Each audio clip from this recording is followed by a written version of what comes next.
E aí, você conhece o PNetLab?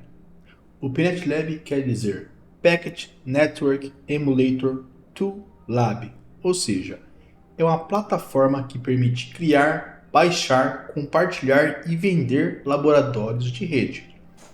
Ela vai além de criação de laboratório de redes, permitindo também criar cenários de TI dos mais variados tipos.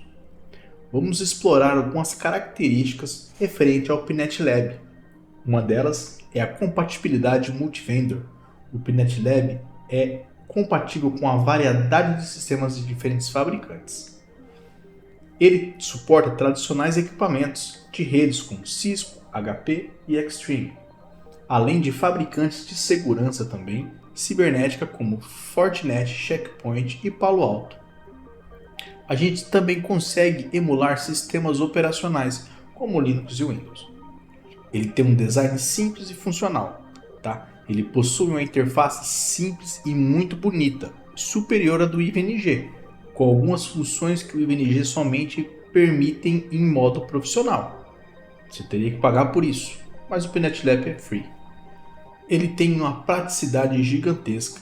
Você pode verificar o tráfego de uma interface de rede conectada a um objeto, capturando o tráfego com o Wireshark. Além disso, é possível também estabelecer conexões SSH, RDP com apenas alguns cliques. No PNetLab a gente também tem o Lab Store, que é uma interessante ferramenta, onde os usuários podem disponibilizar laboratórios prontos com um único clique. Você pode instalar um laboratório completo com todas as dependências e imagens necessárias para que tudo funcione.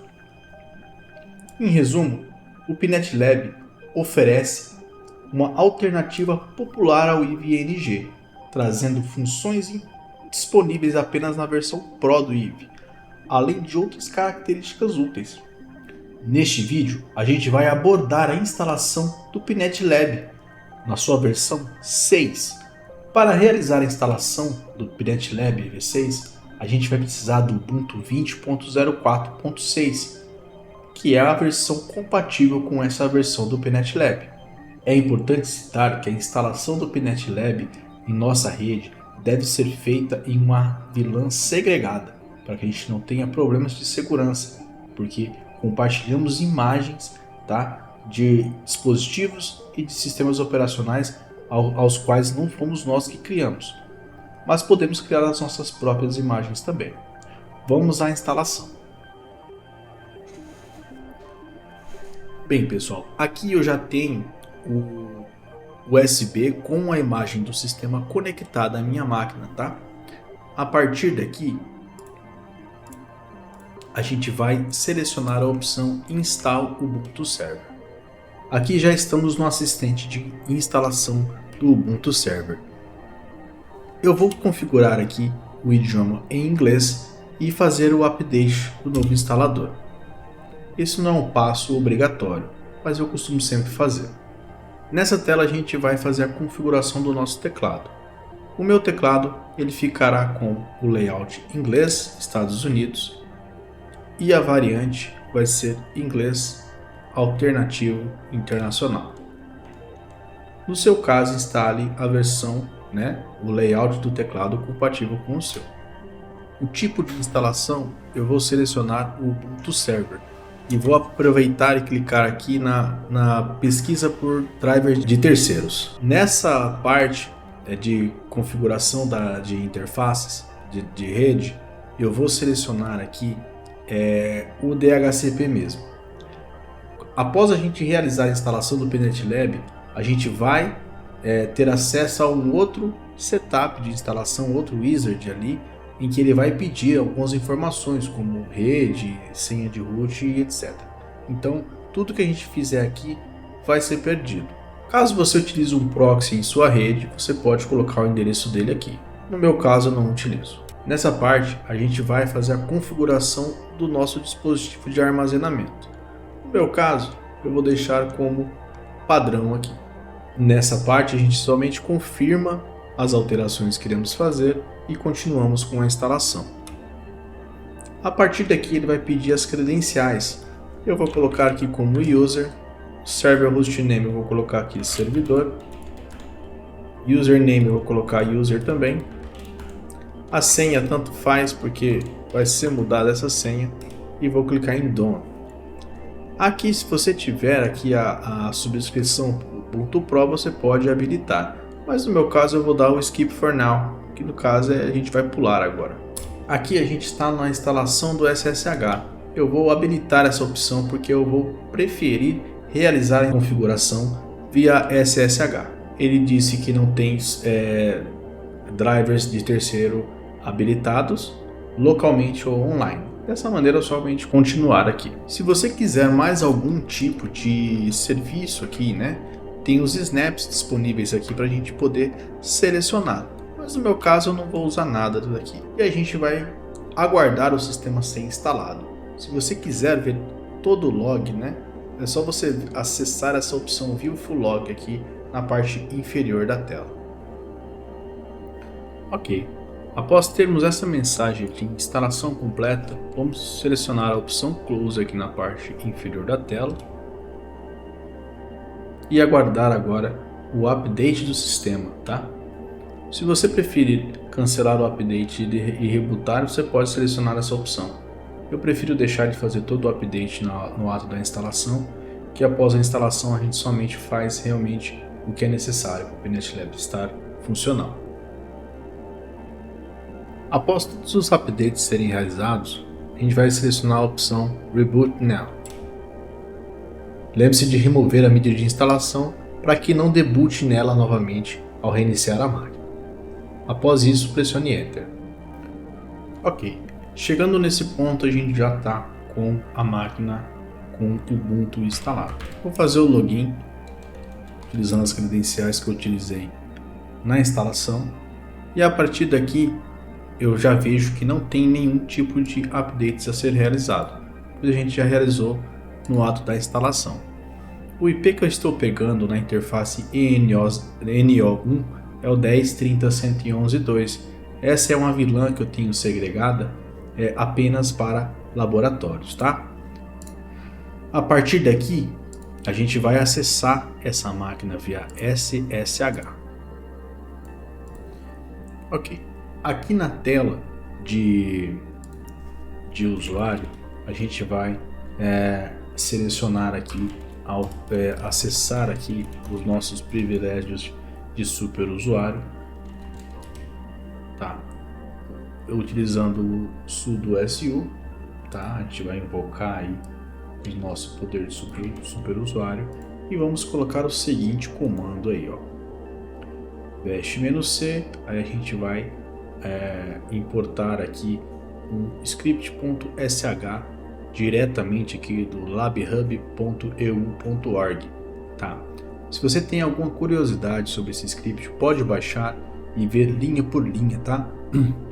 Apenas copie o link, cole no seu navegador que você vai conseguir ver, né, ler o que está nesse script, tá? Aqui ele já começou a atualizar, né? Ele deve ter acrescentado ali alguns repositórios e aqui ele está atualizando e lendo os repositórios que foram acrescentados para baixar as dependências e prosseguir com a instalação do PNetLab. Essa parte costuma demorar um pouco, então tenha um pouco de paciência e deixe ele trabalhar sozinho aí, que uma hora ele vai conseguir arrancar aí, tá? Ok, a partir daqui ele já começou a fazer os downloads, tá, dos pré-requisitos, tá, das dependências para ele poder seguir com a instalação. Bem pessoal, após uma longa espera de downloads e instalações, finalmente a gente chega ao fim da instalação. Aqui ele já providencia para a gente as credenciais padrão para acesso ao sistema. A gente vê aqui que o default username é o root e o password é pnet, tá? Então a gente vai ter que rebootar agora após a instalação pela primeira vez, tá? Então a gente só vai dar um reboot aqui no nosso console e aguardar a máquina iniciar. Após iniciar a máquina, a gente vai fazer o login com as credenciais que foram fornecidas no final da instalação. No caso aqui, a gente vai usar o root como login e a senha pnet. Feito isso, ele já vai iniciar aqui para gente o wizard, né? O setup de configuração aqui. Então ele vai pedir uma senha de root para a gente, tá? A gente vai repetir agora essa senha de root. Ele vai solicitar um curto nome do sistema. Aqui no caso eu vou colocar o nome ETHX Lab. Ele vai pedir um DNS para a gente colocar no sistema. Aqui eu utilizo o ethx.local. E aí ele vai solicitar para a gente que tipo de conexão a gente vai usar na interface de gerenciamento. Aqui eu costumo usar o estático, tá? E aí eu defino o IP, a subnet.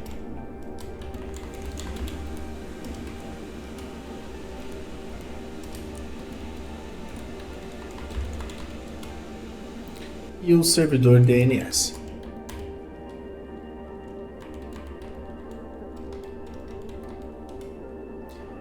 Aí ele pede se a gente tem algum servidor NTP na rede ou não tenho. E aqui ele vai falar como que as máquinas virtuais vão conectar com a internet. Aí no caso aqui é a conexão direta, como a máquina virtual, né, vai conectar à internet. Feito isso, ele vai mais uma vez dar um reboot no servidor e aí ele estará acessível através do novo endereço que a gente forneceu a ele. Perfeito, pessoal. Após o reboot, vamos fazer apenas algumas instalações aqui. A gente vai entrar com o usuário root e a senha que definimos no setup inicial, tá? Aqui, agora a gente vai seguir com a instalação do iShare 2. O que é o iShare 2? O iShare 2 é um repositório onde temos várias imagens, tá? Que são geridos ali pela comunidade, tá? Então agora prosseguiremos para a instalação do iShare 2. O que é o iShare 2, tá? É uma organização que serve à comunidade disponibilizando ferramentas para sistemas operacionais, de imagem de sistemas operacionais para uso em ferramentas emuladores, né, de rede, tá? Como o PNetLab e o IVNG. Eles também têm um código-fonte no site, o netlab.cloud, tá? E assim como eles têm também o iShare CLI Tool, que é o caso que a gente vai instalar aqui, tá? Eu vou deixar o link no script aí para vocês acessarem a página deles no GitHub, tá? GitHub é a página do projeto e aí vocês vão ter mais acesso aí a documentações e tudo mais, até mesmo ao código-fonte, tá? Feito isso então, pessoal, iniciado aqui o nosso sistema, a gente vai rodar então um comando para instalar o client, né, o CLI, né, do iShare 2. Aqui então, no caso, a gente vai utilizar o comando wget-o e esse monte de comando aí que vocês vão ter na descrição do vídeo, tá? Aqui no caso ele instala algumas dependências para funcionalidade, né, para o funcionamento aí do iShare 2, tá? E aqui ele vai pedir para a gente, né, vai fazer algumas perguntas aqui para a gente. Pressione Enter para usar os valores padrões, né, que pode funcionar out of box, né? A gente pode pressionar Ctrl C para cancelar, ou a gente pode usar o área C para downloads mais rápidos, tá? Eu vou dar um Y aqui, tá? Eu vou usar o área 2C para downloads mais rápidos, tá? Ele vai fazer novamente a atualização dos repositórios, pediu aqui para pressionar qualquer tecla para continuar, e ele está perguntando aqui se a gente vai fazer a checagem de certificado SSL. Eu vou fazer sim, tá? O default é yes, tá? E agora a gente vai selecionar o canal de atualização, se é o alpha, se é o beta ou se é o main, tá? O default é o main e eu vou deixar o main mesmo. Ele falou para a gente selecionar um espelho. Aí a gente tem ali os espelhos rotativos, tem os espelhos do Google Drive e os espelhos do OneDrive ou um espelho customizado. No caso, se você tem um espelho aí, né, você tenha subido as suas imagens aí diretamente para o Google Drive ou para o OneDrive, e aí você quer usar somente as suas imagens, você pode fazer isso, tá? Mas no meu caso aqui eu vou usar o default mesmo, que são os mirrors, né, os espelhos rotativos. Perfeito, o iShare 2 está instalado, já está atualizado e o Pinet Lab também está atualizado e instalado, tá? A gente pode ver aqui então na parte inferior aí que o Pinet Lab que a gente instalou é a versão 6, né, 0.0.0-100, tá? Agora a gente precisa fazer uma verificação, pessoal. Vamos acessar o diretório onde fica as licenças para a gente poder trabalhar com as imagens .bin da Cisco, tá? Então é opt.unetlab.addons.iol.bin, tá? A gente vai ver aqui que a gente tem 3 arquivos, o Cisco IOKG.py de Python e o IOURC, tá? Eu vou dar um cat nesse IOURC aqui. Ok, ele está mostrando aqui uma chave, tá, pessoal? Mas eu vou executar o Python 3 no Cisco para verificar se realmente essa chave é a que está nesse arquivo, tá? Importante dizer que se você deixar o nome do seu sistema com o Pinet Lab, o padrão, ele vai funcionar sem problemas. Mas se você, como eu, trocou o nome do seu Pinet Lab, né, da sua máquina aqui, você vai ter problema com essa chave. Então é interessante você gerar novamente ou verificar se essa chave está correta com esse arquivo IOURC. No meu caso não vai estar, tá? Aqui, pessoal, é interessante frisar que ele está com esse arquivo Cisco IOUKG.py corrompido, tá? Ele tá, na verdade, ele não está funcionando como deveria. Então eu vou dar um nano nesse arquivo, tá? Eu vou apagar totalmente esse arquivo aqui e vou colar, pessoal, esse script em Python novamente aí, tá? Ok, pessoal, se você, assim como eu, teve problema com esse arquivo, eu vou deixar para vocês aqui, tá, o link para vocês poderem copiar o código desse outro arquivo aqui, né? Tem algumas modificações e aí vocês podem colar e ter o resultado esperado, tá? Agora eu vou rodar o script, ok? E aqui, ó, ele pega o hostname da minha máquina para gerar um novo código, tá? Então esse código eu copiei e vou agora atrelar ao meu arquivo IOURC, tá?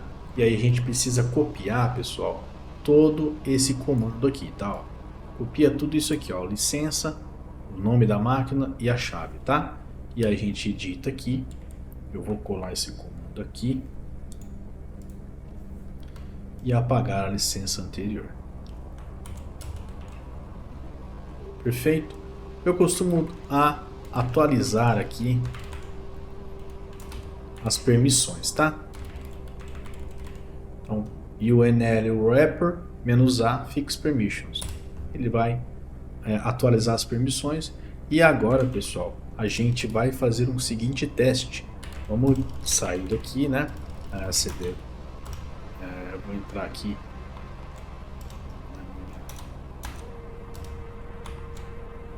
Pasta pessoal, tá? E vou baixar agora aqui, vou pesquisar, na verdade, com iShare as imagens disponíveis que a gente tem para utilizar em laboratórios, tá? Apenas para um teste, tá, pessoal? Não vou me estender muito mais que isso não, tá? Então, o comando, se você não sabe utilizar o iShare, você digita iShare help, ele vai trazer iShare -h. Deixa eu lembrar aqui, iShare-H. Ele vai trazer para a gente aqui os exemplos de utilização do iShare, dos códigos. Então, no caso, eu quero pesquisar arquivos .bin, que seria os arquivos de imagem do Cisco. Mas a gente também tem um Dynamips aqui, se a gente quiser, tá? Tem o VIOS também. Aí a gente tem várias outros exemplos de pesquisa aqui. No meu caso, eu vou usar apenas mesmo para baixar algum .bin aí Search bin. É somente para a gente fazer um teste, tá? Olha que legal. Então eu tenho várias imagens aqui da Cisco que eu vou baixar aqui, pessoal. Essa primeira aqui mesmo, ó. Então, para conseguir baixar, a gente pode olhar aqui, ó. A gente tem o pool, tá? Então, pool bin. Aqui no caso tá all, mas a gente vai usar um number. O number é o ID da imagem que a gente vai pegar. Então, iShare 2, pool, o tipo da imagem, bin e o ID dela, que no caso é 1. E ele vai fazer o download da imagem pra gente. Perfeito, a gente fez o download da imagem. Eu vou aproveitar, pessoal, e vou dar um search iShare 2 search win. Ele vai trazer tudo o que tem relacionado a máquinas Windows aqui. Eu não recomendo você baixar essas imagens QEMU daqui, tá, pessoal? Tudo bem que é criado por comunidade, mas a gente não sabe como foi feito, tá? Então, a minha recomendação, você cria lá no QEMU a sua imagem e você faz a importação aqui. Bem, pessoal, acessando então o nosso servidor aí a partir do endereço de IP dele, tá? Eu estou acessando aqui o https e o IP que a gente definiu na interface de gerenciamento. No meu caso foi o 111.10 e aí ele vai abrir para a gente aqui a interface do Pinet Lab. E aqui a gente vai poder escolher entre duas opções, o Online Mode ou Offline Mode. Eu prefiro trabalhar com Online Mode, mas se você quiser restringir o acesso a essa rede à internet, que é altamente recomendável, você só seleciona a opção Offline, tá? Isso pode ser mudado também dentro das configurações do ambiente, tá? Perfeito, pessoal. Se você não tem um registro, você vai vir aqui em cima e criar um registro, tá? Com um sign up aqui, tá? Eu já tenho um registro, então eu vou utilizar aqui, ao invés do console, a gente vai usar o HTML. E assim, se você não tem muita particularidade ou não tem muita frescura, digamos assim, para usar o console, cara, o HTML vai te atender tranquilamente. Eu vou fazer o login aqui e aqui está a interface do Pinet Lab, pessoal. Aqui a gente tem nosso espaço de trabalho, onde a gente pode criar pastas, a gente pode criar laboratórios, editar, mover, apagar, importar, exportar, tá? Então a gente tem várias funcionalidades aqui. Tem uma funcionalidade legal aqui que a gente pode olhar o status do nosso sistema de acordo com que a gente vai adicionando nodos aqui, tá? A gente pode instalar nodos IOL, no caso a gente fez a importação de um nodo IOL, mas a gente não está rodando ele, tá? A gente tem aqui também os Dynamics Nodes, o QEMU Nodes, a gente pode trabalhar com nodos, né? Com nós do Docker e VPCs, tá? Vamos fazer então aqui rapidamente um laboratório de teste, tá? E aqui em main, eu vou criar aqui uma pasta chamada teste. Não é obrigatório, tá, pessoal? Questão de organização pessoal. Vou criar um novo laboratório com o nome de teste vídeo. Perfeito, o laboratório está criado. E aqui a gente tem várias opções, pessoal. Eu vou apagar aqui esse logo. E vou alterar aqui o background para Dark Mode, para ficar mais fácil para a gente ver aqui, tá? Eu vou adicionar um objeto. E o nodo que eu vou adicionar é o Cisco IOL, que é o que a gente acabou de fazer a importação, tá? Vou colocar ele aqui como um desenho de switch. Um switch layer 2 aqui no caso. Tem até os modelos do IVNG importados aqui no Pinet Lab, tá, pessoal? Então eu vou pegar um layer 2 aqui. Somente um ícone mesmo. Um nome que eu vou definir para o switch, tá? E aqui, pessoal, a gente pode definir, deixa eu ver onde está, aqui, a quantidade de Ethernets. Esses switches que a gente baixou, arquivos.bin, eles possuem 4 interfaces. Então, a cada uma Ethernet que a gente adiciona 4 interfaces, tá? Eu vou deixar apenas com uma mesma por enquanto. Não precisa mais mexer em nada aqui. E inserir um switch novo, eu vou inserir um outro nodo aqui, no caso um VPC, tá? No caso, 2 VPCs eu vou inserir. E aí a gente pode fazer a ligação desses caras com o switch, tá? Não importa se está ligado ou não, tá pessoal? Aqui no Pinet Lab é mais tranquilo do que no IBNG, que a gente tem que desligar o equipamento para poder realizar as conexões. E agora eu vou startar esses nodos, tá?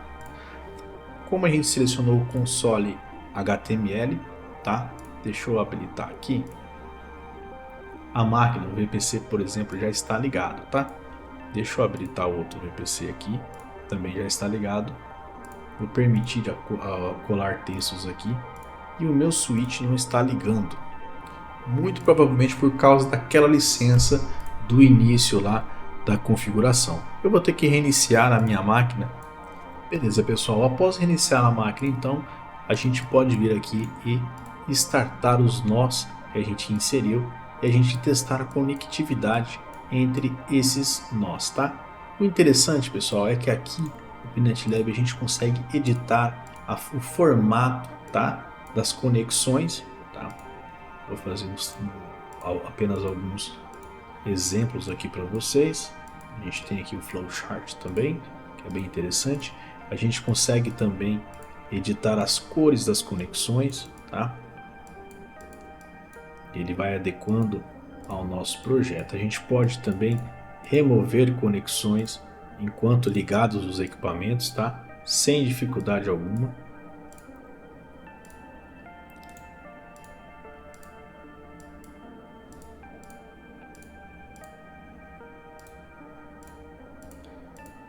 E é basicamente isso aqui, pessoal.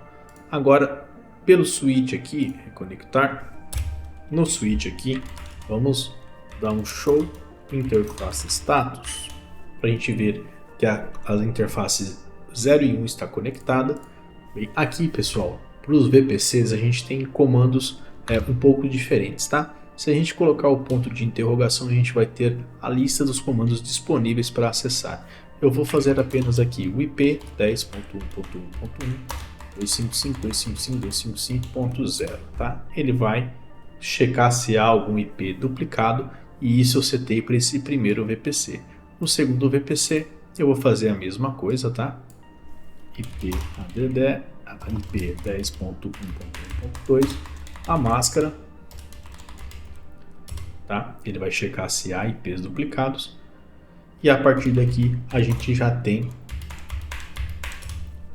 a conectividade entre os equipamentos passando através de um switch. Bem, pessoal, se você gostou do vídeo, clica aqui em se inscrever, tá? Dá um joinha e comenta aí embaixo o que você achou dessa aula, tá? Se vocês tiverem alguma dúvida, fiquem à vontade para me perguntar aí, pessoal, nos comentários, que sempre que eu for postar novos vídeos, eu vou estar focado aí nas dúvidas nos comentários, beleza? Um abraço, espero que vocês tenham gostado e até mais.